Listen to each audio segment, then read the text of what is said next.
Listen to the cannons fire across Lake Champlain. Stroll in the gardens visited by presidents. Walk in the footsteps of those whose struggles brought forth a new nation. One can do all of these things today because of the unwavering efforts of a family with a history dating back to the earliest days of New York. In 1654, Thomas Pell, an English doctor from Connecticut, acquired a large tract of land in what is now the Bronx and Lower Westchester. King Charles II chartered the Manor of Pelham in 1666, and Thomas Pell was named First Lord of the manor. Accordingly, when hostilities broke out between the English and the colonists a century later, the Pells remained loyal to the crown. The Bartow Pell mansion, which had been home to 4 generations of Pells, was burned, and the family sought refuge in Canada. A generation later, William Ferris Pell had built a thriving business in New York City and had family in Canada and Burlington, Vermont.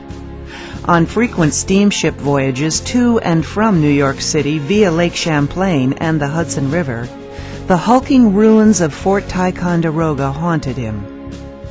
Fort Ticonderoga was situated over a narrow point where the waters from Lake George entered Lake Champlain.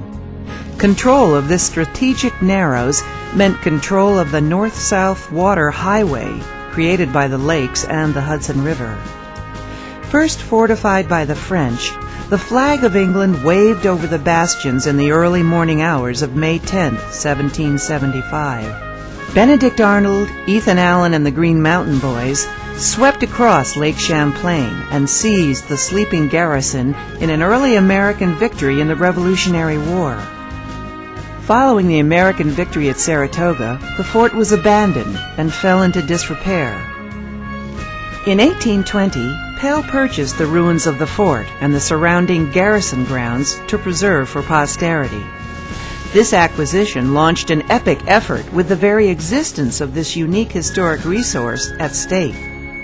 In 1826, Pell built Beaumont, his classic revival summer home on the grounds of Fort Ticonderoga, which was converted into the Pavilion Hotel in 1840 to serve the growing number of tourists who were arriving by steamship via Lake Champlain to visit the fort ruins. 1908 saw another generation of the Pell family, Stephen and Sarah Thompson Pell, begin restoration of Fort Ticonderoga. Under the guidance of English architect Alfred C. Bossum, a grandson of William Ferris Pell, they began to restore the fort and the pavilion. They recreated the former garrison garden, which they named Le Jardin du Roi, or King's Garden, as it was known under the French. The fort was opened in 1909 with President William H. Taft in attendance. In 1920, Sarah Pell engaged one of the first landscape architects in the country, Marion Kruger Coffin, to simplify and expand Bossum's garden plan. The magnificent restoration of the King's Garden earned a statewide award of excellence in historic preservation from the Preservation League in 2003. As the fort begins its second century as a museum, a reconstruction of the Magasin du Roi, the King's Warehouse, was recently completed to house the fort's educational program. The 3,800 acres surrounding the fort complex is also considered a historic jewel, and as such is protected by the Fort Ticonderoga Association. For generations, descendants of William Ferris Pell have been steadfast defenders of Fort Ticonderoga. They have given generations of New Yorkers, Americans, and international visitors, some 90,000 each year, the chance to experience Fort Ticonderoga and relive the role it played in world history.